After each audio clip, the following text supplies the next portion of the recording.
은 요한복음 9장은 다 유명합니다. 실로암에서 이제 눈 뜨는 맹인에 대한 이야기가 지금 등장을 하고 있는데, 음,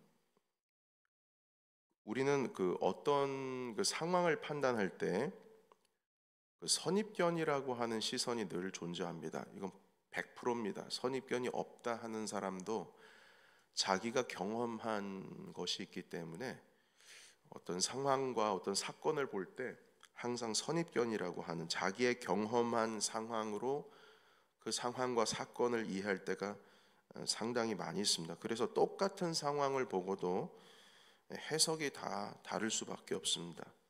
특히 지금 근래에 똑같은 상황을 보고 그것을 접근하는 방향이나 의견이 다르다는 것은 정치적인 이슈를 바라볼 때에 더 우리가 확연하게 드러날 수 있을 것 같습니다. 뭐 한국도 그렇고 미국도 그렇고요.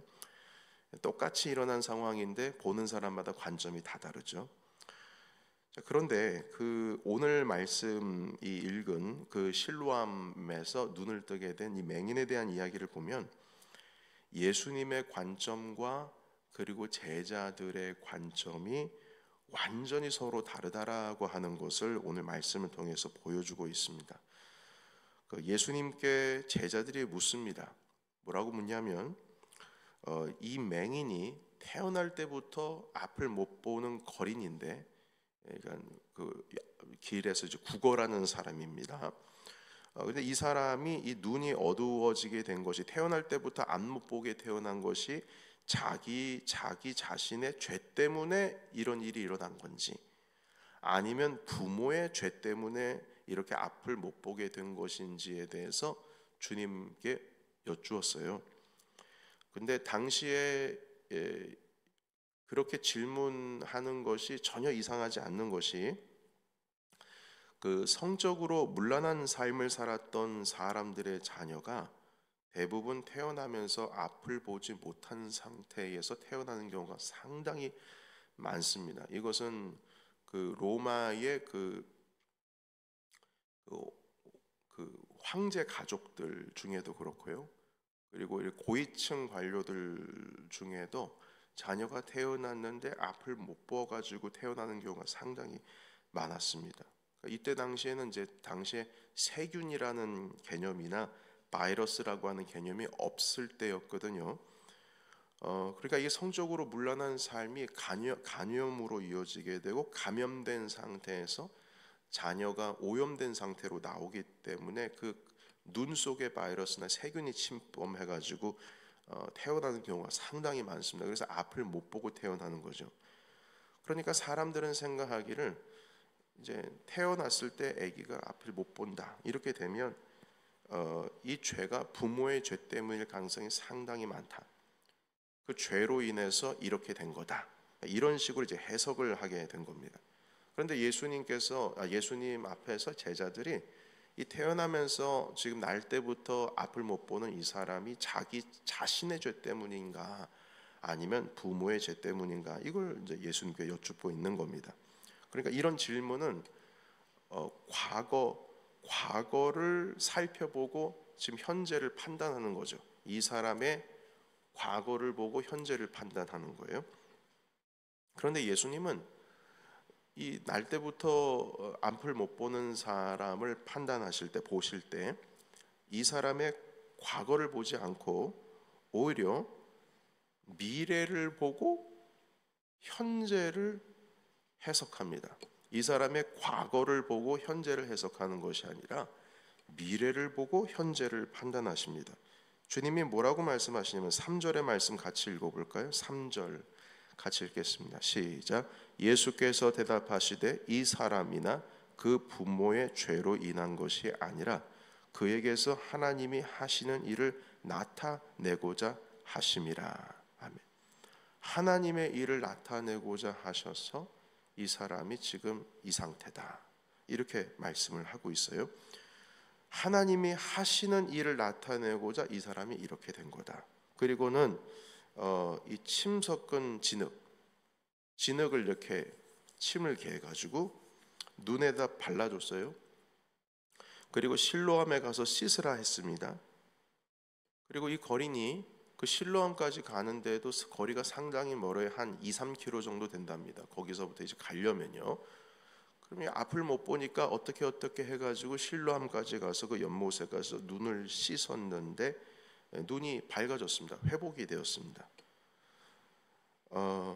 그래서 이 회복이 되었다, 눈이 밝아졌다. 오늘 말씀의 이 주제에 대한 내용은 초점은 이 사람이 나았다, 여기에 초점을 맞춘 것이 아니고요. 오늘 이 말씀의 본문 말씀에서 보여주고 있는 것은 예수님께서 이 거린의 상태를 해석하시는 주님의 관점을 보기를 원한다는 겁니다. 그러니까 제자들은 이 사람의 과거가 어떠해서 이렇게 됐습니다, 과거를 보고 판단합니다. 그러니까 현재를 이 사람을 딱 바라보고 판단할 때 중요한 것은 이 사람의 과거예요. 이 사람이 뭘 했고, 이 사람이 어떤 생활을 했고, 이 사람이 어떤 죄를 짓고 어떤 착한 일을 했고, 뭐 이런 것들. 과거에 어떻게 살았느냐, 이 사람에게 일어난 해프닝 됐던 사건이 뭐냐에 따라서 현재 이 사람의 지금 상태를 판단하는 겁니다. 그런데 예수님은 완전히 달라요. 미래를 보고 현재를 봐요. 이 사람이 과거의 죄 때문에 이렇게 된 겁니까? 하니까 아니다, 하나님께서 행하실 일을 나타내기 위해서 이렇게 된 거다. 미래를 보고 현재를 판단합니다. 과거의 부모의 죄악된 삶 때문에 이 사람이 이렇게 된 거는 사실입니다. 그거는 뭐 부인할 수 없습니다. 태어나면서 안 못 보는 사람이 상당히 그때 당시에 많았습니다. 이런 빼도 박도 못하는 상황을 예수님은 그의 과거를 통해서 현재를 보지 아니하시고 미래를 통해서 하나님께서 은혜 베풀어 주실 것을 보시고 현재를 해석합니다. 주님께서 하실 일을 기대하면서 소망하면서 지금 현재를 보는 관점이죠. 그러니까 주님께서는 사람들을 대하실 때 이렇게 대하세요. 삭개오를 대하실 때도 이렇게 대하십니다. 삭개오의 집을 찾아갔을 때 사람들은 그 집을 찾아가지를 않습니다. 왜냐하면 이 죄인들과 같이 섞여가지고 먹고 마신다는 것 자체가 불경스러운 일이었기 때문에 사람들은 삭개오를 찾아가지를 않습니다. 왜냐하면 이 사람은 과거가 있잖아요. 지금 현재 막 그 텍스 컬렉팅을 하고 있지 않습니까? 의롭지 않게 말입니다. 그것도 로마의 앞잡이로. 그런데 예수님은 삭개오의 미래를 보고 있습니다. 이 사람이 어떻게 주님 안에서 회복이 되고 어떻게 주님 안에서 새로운 아브라함의 자손으로서 살아가야 될지를 보고 계시는 거예요. 그래서 삭개오를 그렇게 대하시고 그의 집에 들어가셨습니다. 이런 식으로 돌에 맞아 죽을 수 있는 죄 많은 여인, 사람들은 이 사람이 지금 죄 졌는데 지금 뭐 증인이 한두 사람이 아닌데 모세 율법에 의하면 돌에 맞아 죽어야 되는데 당신이라면 어떻게 하겠습니까? 주님 앞에 데리고 왔어요. 지금 현재 상태는 죄 있는 상태이지만, 죄 있다고 하지만 하나님께서 이 사람에게 품으신 사랑과 이 사람이 하나님의 은혜를 입어서 변화가 될 미래를 보시고 이 여인을 대하십니다. 우리 주님은 나도 너를 죄 있다고 판단하지 않겠다, 죄 있다는 것을 유보하겠다는 거예요. 그러니까 다시는 가서 죄를 짓지 말라. 그 초대교회 전통 그 내려오는 전승에 의하면 이 여인이 초대교회의 여성 최초의 지도자가 되었다라고 하는 전승이 있습니다. 그러니까 미래를 보고 우리 주님은 현재를 보시는 거예요. 이 사람의 과거를 보고 현재를 보는 게 아니고요. 여러분 이제는 우리가 우리 스스로를 보는 관점으로 여러분 함께 살펴보고자 합니다. 내가 지금 가지고 있는 이 현재의 아픔, 고난, 내가 지금 현재에 지금 당하고 있는 여러 가지 현실을 봤을 때에 이것이 과거의 어떤 일로 인하여서 현재에 내가 지금 이런 아픔 가운데 있다, 이런 상처 가운데 있다, 이런 고난과 어려움 가운데 있다, 이렇게 우리가 해석을 할 수가 있어요. 그런데 동시에 예수님의 관점으로 보면 하나님의 영광을 드러내기 위한 지금 현재의 모습이기도 합니다. 여러분, 우리가 스스로 해석할 때, 내 삶을 바라볼 때에 그렇게 바라봐야 한다는 거예요. 지금 현재의 고난과 고통은 너무나 어렵고 힘들거든요. 그런데 과거를 봤을 때 더 힘들어요. 그때 내가 그러지 않았으면. 이건 불가항력적인 어떤 일 때문에 지금 자꾸 현재의 나의 비참한 모습을 보게 되는 것이거든요. 그래서 과거를 탓하기도 합니다. 그렇게 보면은 사실 희망은 없어 보이고 소망은 없어 보입니다. 때로는 이렇게 된 것에 대해서 억울한 마음이 들기도 하고 낭망을 하기도 합니다. 그러나 하나님께서 이루실 것을 바라보는 믿음이 있다면, 믿음은 과거의 것이 아니에요. 믿음은 미래의 것입니다.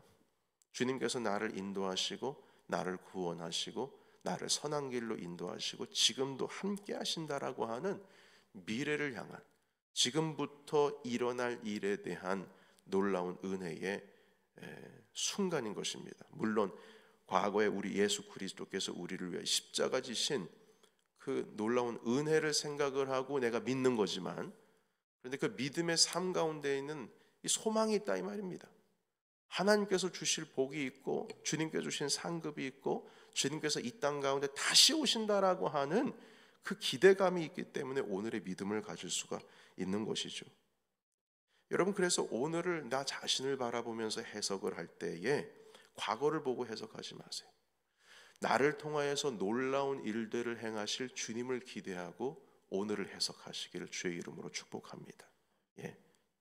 그래서 여러분, 하나님께서 이루실 것을 바라볼 수 있는 믿음이 있다면, 여러분, 현재 아픔이 크면 클수록 그건 하나님께 영광이 됩니다. 주님께서 이루실 것을 기대하는 소망, 그 믿음, 그런 하나님을 바라볼 수 있는 그런 회복시키실 주님을 향한 믿음이 있다면, 오늘 내 현재의 모습이 아픔이 크면 클수록 하나님께 더 큰 영광을 올려드릴 수가 있어요. 내 고통이 깊으면 깊을수록 주님께서 일하심이 크기 때문에 하나님 아버지께는 큰 영광을 올려드릴 수 있는 우리의 현재의 삶이 되는 것입니다. 여러분, 그래서 이 관점 하나로 다 바뀌는 거예요. 사람들은 이 맹인을, 과거를 보고 현재를 보면은 희망이 없어요. 뭐 어떻게 하겠다고요. 그래서 부모의 죄 때문이다, 뭐 나의 죄 때문이다, 그래서 맹인이 됐다, 그래서 평생 이렇게 거린으로 산다. 아니, 과거에 이 사람의 부모가 죄가 어떻든 이 사람의 과거의 죄가 어떻든 현재 삶 속에서 뭐 어떻게 할 거예요? 그래서 어떻게 할 거냐고요. 어떻게 할 거냐고요. 과거를 바라보면은 이 사람은 평생 거린으로 살아가야 돼요. 안 못 보는 상황으로 그렇게 비참하게 살아가야 돼요. 그러나 미래를 보면 주님께서 나를 통하여 행하실 놀라운 일들을 기대하며 나아가면 현재의 모습 속에서 소망을 바라볼 수 있고 희망을 바라볼 수 있습니다. 주님을 믿을 만큼, 믿은 만큼 내 안에 희망이 생기는 거예요. 나의 현재의 모습은 과거의 산물이 아니라 나의 현재의 모습은 미래의 하나님의 영광을 드러내기 위함이다. 이 하나의 명제로 오늘도 우리가 기도할 수 있습니다. 오늘도 우리가 소망 품을 수 있는 이유가 여기에 있습니다. 오늘 주님을 바라볼 수 있는 이유가 오늘 여기 있는 거예요. 오늘 특히 우리 넘치는 교회 중고등학교 우리 유스 그룹이 함께 와서 이 아침에 예배를 드리고 있습니다. 우리 어른들, 부모님들 세대만 기도하는 게 아니라 우리도 함께 기도하자 해서 이 새벽을 깨우고 함께 나와서 기도합니다. 우리 넘치는 교회 유스 그룹 가운데도 하나님께서 놀라운 은혜의 소망을 품으신 줄로 믿습니다. 여러분, 그래서 우리 함께 온 세대가 기도하시면서 하나님, 이 현재의 모습은 미래의 주님의 뜻과 주님의 소망을 이루게 하시는 바로 미래의 주님의 뜻을 바라보는 믿음을 가진 자의 오늘의 모습입니다. 이 마음을 가지고 할렐루야, 주님, 내 현재 모습이 어떻든 과거의 모습이 어떻든 주님 안에서라면 주님께 이 모습 이대로 하나님께 영광 올려드릴 수 있습니다. 하나님께 나아갈 수 있는 이 아침의 시간 또한 우리의 모든 기도의 삶, 오늘 현재의 우리의 삶이 되시기를 예수님의 이름으로 축원합니다. 아멘. 기도하겠습니다.